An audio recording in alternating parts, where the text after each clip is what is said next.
কথা শুনি মুখ্যমন্ত্ৰীৰ নাহে টোপনি গৌৰৱৰ ভাৱমূৰ্তি বিনষ্ট কৰাৰ চেষ্টা মুখ্যমন্ত্ৰীৰ গৌৰৱ গগৈক হিংসা কৰে মুখ্যমন্ত্ৰীয়ে এয়া আমাৰ মন্তব্য নহয় এগৰাকী কংগ্ৰেছ কৰ্মীৰ এই বিস্ফোৰক মন্তব্য কংগ্ৰেছ কৰ্মীগৰাকীয়ে ৰাজীৱ ভৱনৰ পৰা আগবঢ়াইছিল এই মন্তব্য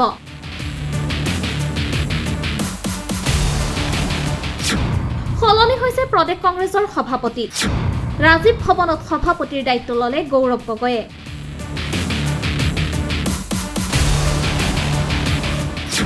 বিদায়ী সভাপতি ভূপেন বৰাই কৰিলে দায়িত্ব অৰ্পণ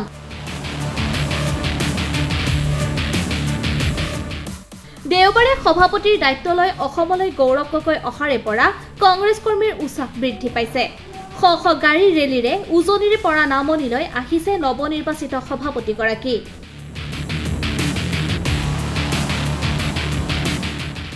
সভাপতি নিৰ্বাচিত হোৱাৰ পিছতে মুখ্য কাৰ্যালয় ৰাজীৱ ভৱনত প্ৰাক্তন সভাপতি ভূপেন বৰাৰ হাতৰ পৰা এই নতুন সভাপতিৰ কাৰ্যভাৰ গ্ৰহণ কৰে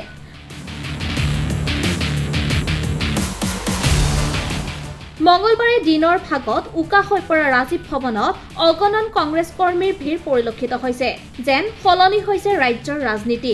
নতুন আশা দেখিছে গৌৰৱক লৈ ২৬ৰ নিৰ্বাচনত শাসকীয় বিজেপি দলৰ বাবে গৌৰৱ হ'ব পাৰে বৃহৎ প্ৰত্যাহ্বান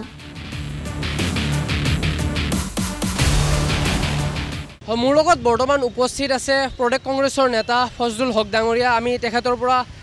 কিছু কথা জানিবলৈ চেষ্টা কৰিম আচ্ছা দাদা গৌৰৱ গগৈ অসম প্ৰদেশ কংগ্ৰেছৰ আপোনাৰ নতুন নৱনিযুক্ত সভাপতি তেখেতৰ পৰা আশা কেনেকুৱা ধৰক বৰ্তমান 100% আমাৰ আশা পজিটিভ আগন্তুক ২৬ চনত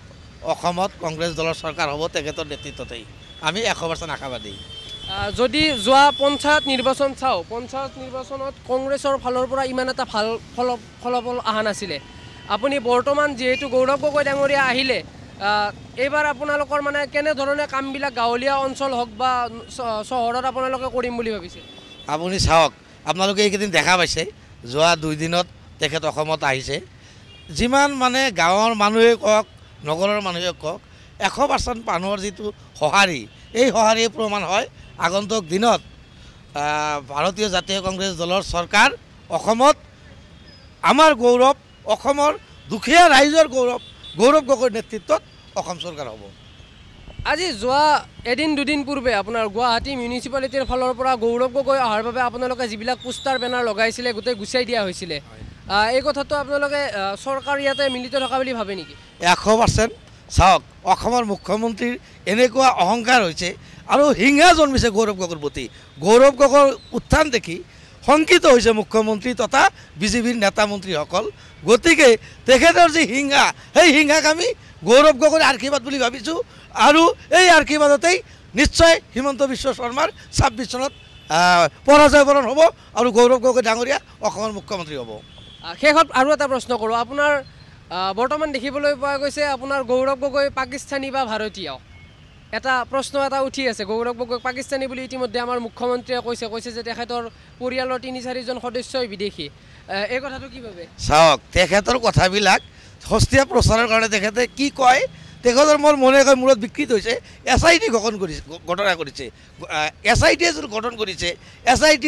তদন্ত এটা কৰোঁতে কিমান লাগে 2 দিন 3 দিন 1 সপ্তাহ 15 দিন 10 তাৰিখলৈকে বাৰ্তা দিছে গতিকে তেখেতৰ এইবিলাক মানে সস্তীয়া ৰাজনীতি কিছুমান সস্তীয়া জনপ্ৰিয়তা অৰ্জন কৰাৰ কাৰণে আৰু গৌৰৱ গগৈৰ ওপৰত মানে যাতে মানুহে কিবা এটা ভাবে এনেকুৱা তেখেতে মিছা কিছুমান অপপ্ৰচাৰ কৰি আছে জল পটপটকৈ সব ওলাই যাব আপোনালোকে জানেই মাননীয় গৌৰৱ গগৈ ডাঙৰীয়াই কৈছে কিছুমান কথা 10 তাৰিখলৈকে ৰৈ থকা নাই গতিকে তেখেতৰ এইবিলাক মানে কি জানে মানে গৌৰৱ গগৈৰ উত্থান দেখি তেখেতৰ মুডটো বেয়া হৈছে বিকৃত কৰিছে গতিকে কিছুমান কথা কৈ মানে গৌৰৱ গগৈৰ ভাৱমূৰ্তি বিনষ্ট কৰাৰ কাৰণে এটা চেষ্টা কৰি আছে আৰু এই চেষ্টা কেতিয়াও সফল নহ'ব যি যেনেকৈ অপপ্ৰচাৰ কৰি আছে এই অপপ্ৰচাৰে তেখেতক নিজেই ধৰিব আৰু গৌৰৱ গগৈৰ ভূতে মই শুনামতে তেখেতৰ ৰাতি টোপনি নাপাৰে গৌৰৱ গগৈৰ যি জনপ্ৰিয়তা এই জনপ্ৰিয়তাত চাই তেখেতে মানে আবুল তাবুল বকা আৰম্ভ কৰিছে চৰকাৰীভাৱে SIT গঠন কৰিছে SITয়ে নিশ্চয় ইয়াৰ জল পটপটকৈ কি আছে দুধ কা দুধ পানী কা পানী ওলাই যাব SIT মোৰ মনে কয় তেখেতে SIT গঠন কৰাৰ পিছতো মানে গৌৰৱ গগৈ যাতে বদনাম কৰিব পাৰে এনেকুৱা এটা মিছা অপপ্ৰচাৰ চলাই আছে প্ৰদেশ কংগ্ৰেছৰ নতুন সভাপতি গৌৰৱ গগৈ তো কি ভাবে আপোনালোকে গৌৰৱ গগৈৰ পৰা আপোনালোকৰ আশা কেনেকুৱা নহয় ডেকা ল'ৰা দিয়াই ভাল হৈছে হিমন্ত বিশ্ব শৰ্মাক মুখ্যমন্ত্ৰী হিচাপে বিচাৰে 2026ত নে গৌৰৱ গগৈক আপোনালোকে বিচাৰে নহয় এতিয়া ডেকা শক্তিটো হ'ব লাগে আৰু গৌৰৱ গগৈ হ'ব লাগে এই মুখ্যমন্ত্ৰী হিমন্ত বিশ্ব শৰ্মাই কৈ আছে যে গৌৰৱ গগৈ পাকিস্তানী হ'ব পাৰে পাকিস্তানী প্ৰমাণ কৰি লওক প্ৰমাণ কৰি লৈ পেলাই যদি তেওঁ দোষী শাস্তি দিয়ক আৰু যদি নিৰ্দোষী এনে কৈ থাকিলে কি হ'ব আৰু যদি ভাবেনে আপুনি যে যদি 2026ত কংগ্ৰেছ চৰকাৰ আহে বস্তুৰ যি দাম বাঢ়িছে বা ৰাজ্যত যেনেকুৱা অসুবিধাবিলাক হৈ আছে এইসমূহ দূৰ হ'ব দূৰ ক'তো নহয় কাৰণ কিয় যিহেতু ঢাল লাগিয়ে আছে গতিকে ক'ক কমব আৰু নকমে কমাটো অসম্ভৱ বৰ্তমান প্ৰদেশ কংগ্ৰেছৰ আপোনাৰ নৱনিৰ্বাচিত সভাপতি গৌৰৱ গগৈ ডাঙৰীয়া আজি ইতিমধ্যে তেওঁ সভাপতি হিচাপে আপোনাৰ দায়িত্ব ল'লেই বাৰু কেনেকুৱা ধৰণৰ আশা আপোনাৰ জনসাধাৰণ হিচাপে এতিয়াতো যুৱ শক্তিৰ হাতত দিয়া গৈছে কাৰ্যভাৰ ভাল হ'ব যেন অনুভৱ হৈছে বিৰোধী শক্তিশালী হ'ব যুৱ শক্তি অকল ওলাই আহিব ভাল হ'ব আৰু আশা কৰিছোঁ ভাল হ'ব কংগ্ৰেছৰ আগৰ যি সভাপতি আছিলে ভূপেন বৰা ডাঙৰীয়া তেখেতৰ অধীনততো আপোনাৰ ক'ব গ'লে পঞ্চায়ত নিৰ্বাচনো বহুত বেয়া হ'ল আপুনি ভাবেনে যে গৌৰৱ গগৈ অহাৰ পিছৰ পৰা কংগ্ৰেছৰ স্থিতি এইবাৰ শক্তিশালী হ'ব বুলি হ'ব ভালেখিনিয়ে হ'ব মোৰ অনুমান হৈছে ধাৰণা হৈছে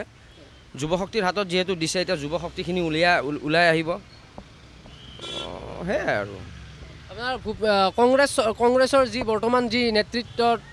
যিখিনি মানুহ আছে তেওঁলোকে এতিয়া দাবী কৰি আছে যে গৌৰৱ গগৈৰ অধীনত বিজেপি চৰকাৰক পৰাস্ত কৰি তেওঁলোকে আপোনাৰ 2026ত চৰকাৰ গঠন কৰিব